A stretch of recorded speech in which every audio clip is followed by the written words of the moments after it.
Yo, how's it going? You're back in the video, and today I'm going to be talking about who should go #1 overall in the 2023 NBA draft. Now, I know this is extremely early on to be making this type of video, but if you keep up with the draft in any sort of way, especially like I do, you would know that for the #1 overall pick, there is really only two even possible options, and that is one being Victor Wembanyama and the other being Scoot Henderson from the G League Ignite.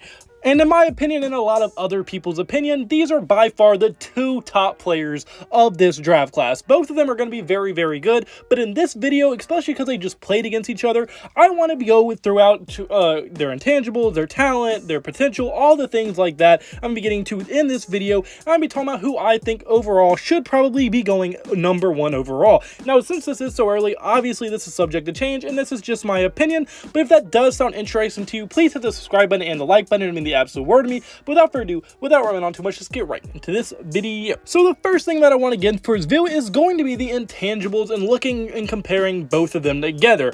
Anyone that knows who Victor Wembanyama is know that his intangibles are insane when you look at him. He is at 7'3" in height. He has an 8-foot wingspan, and it's just an absolute freak of a build. He is Chet Holmgren on steroids, basically. He is very just insanely well built. A lot of people have him at even 7'4", and his wingspan is just insane. It allows him to be great on defense, offense. He is just a very lengthy and freakishly built player. And then on the other hand, you have Scoot Henderson, who is a much more traditional build. He is a 6'2" player, and his wingspan actually is not listed anywhere. I tried to find it and I could not find it, but he is also a very much a freak athlete. Now, Scoot Henderson, obviously much smaller, but he is also a guard, but he doesn't also have the wingspan that someone like Victor obviously has, because no one else does.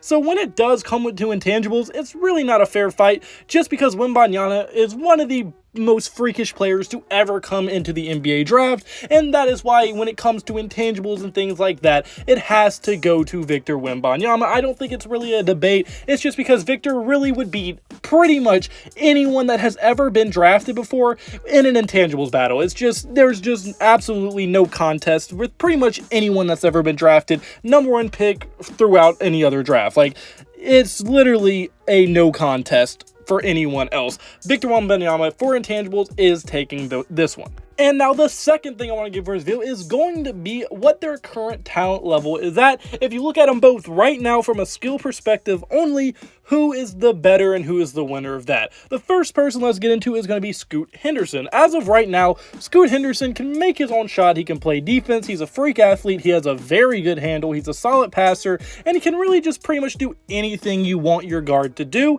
And Scoot Henderson is a full package when it comes to a 6'2" guard. Like I said, he literally can do anything, and on top of that, he is an absolute freak of an athlete. So he can make his own shot, he can shoot over players, he can play make for his team, he can play make for himself.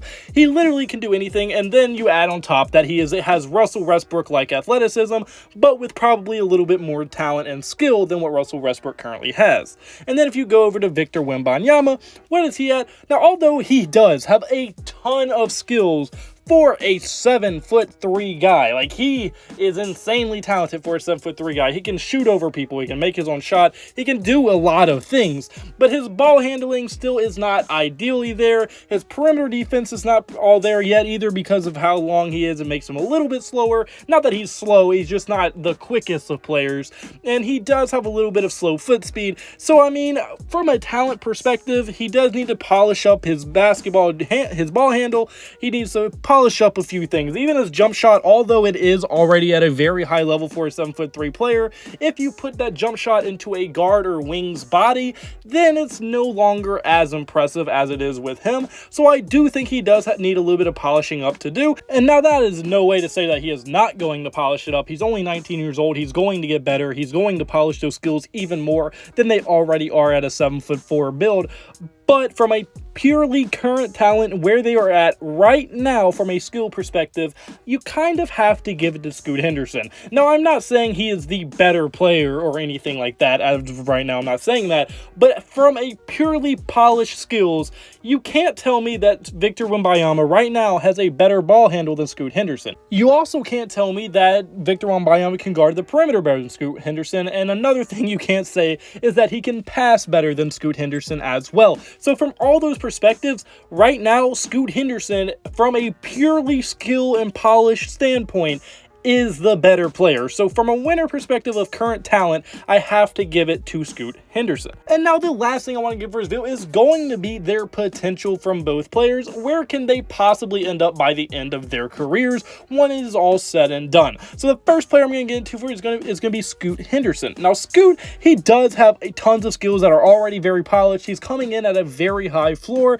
and his ceiling is just as high. So I think for sure he has tons and tons of potential. His elite athleticism is going to let him reach places that not a lot of guards can, especially at 6'2". He already has tons of confidence, so he's not going to have that issue. He can handle the ball with the best of them. He can already make his own shot, which a lot of players cannot in the NBA, and I'm pretty sure his shot creating is already going to be at an NBA level, as he has played in the G League for 2 years straight now, so he knows what it takes to be able to score at that pro level. And I just think overall Scoot Henderson is going to benefit a lot from playing in the G League, and he is already at a very high level. He's by far one of the best players, and he's by far the best player on the G League Ignite, so his potential is absolutely through the roof because his ball handling is only going to get better. He's probably going to only get a little bit more athletic, and his shot's going to get a lot better as well, and he's going to get more and more confident as the years go on. So his potential is through the roof. And now for Victor Wembanyama, he has and I mean every single tool in the book in terms of a basketball player. He has the length, he has the athleticism, he has the strength, and he has the basketball IQ. That is basically everything you want from a player. And not only does he have those things, he has the skills to back them up. And these skills, although, like I said earlier, not perfectly polished where they're at, they are more than far enough for a 7-foot+ player in the NBA. He's only 18 years old right now. He's only going to get better. And for his skills to already be able to come off a screen and shoot a three, no one can contest that. He can dribble and make his own shot a little bit. He has good mid-range. He's a beast around the paint. He's a beast from the three-point line, and there's really no way to guard it, because unless you're a fellow 7-footer, you pretty much cannot get up to contest his jump shot, and no 7-footer is going to be able to be mobile enough or agile enough to really keep up with someone like Victor Wembanyama on the wing. So it is going to be very, very hard for anyone in the NBA to be able to stop him.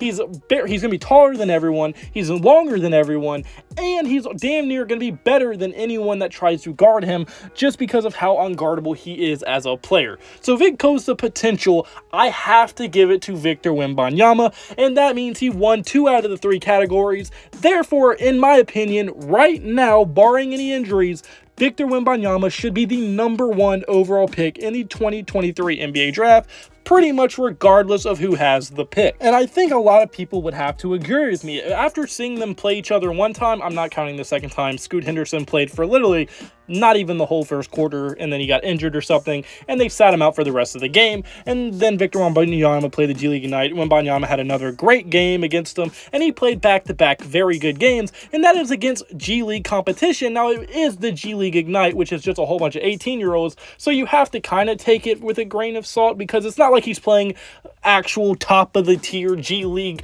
level players, but you would imagine he is still going to be able to dominate them. So I think for sure Wembanyama has showed us his potential. He's shown us everything he has to show us. He's doing this at only 18 years old. He's built like a freak. Like, no one has the build like him, and if they do even look kind of similar, they have nowhere near the skills that Wembanyama already has, and I think he is going to be an absolute problem going forward in the NBA. Now, none of this is saying that Scoot is a bad player by any means. I think Scoot's a superstar and probably is a #1 overall pick in almost any other draft that has ever existed. It's just unfortunate that he is in the draft with one of the most freak athletes, freak skilled players, freakishly built players to ever exist in NBA history. So I think for sure that's going to be one of the most entertaining drafts, and it's going to be very, very interesting to see how both these do develop throughout their career when they are drafted. And I want to hear our thoughts in the comment section below. Do you agree with me? Do you think that Wembanyama is going to be first? Do you think that, which one do you think is going to be better in the NBA? Who do you think is going to develop more? How do you think they're going to go? How good do you think they're going to be? I want to hear your thoughts in the comment section below. If you like being on point, hit the like button and the subscribe button. It would mean the absolute world to me. And without further ado, without running on too much, that's gonna be it for this video. So hope you have a blessed day. Have a blessed day. So you need a blessed day. All glory to God. See you in the next video. Goodbye. Boo. Blah.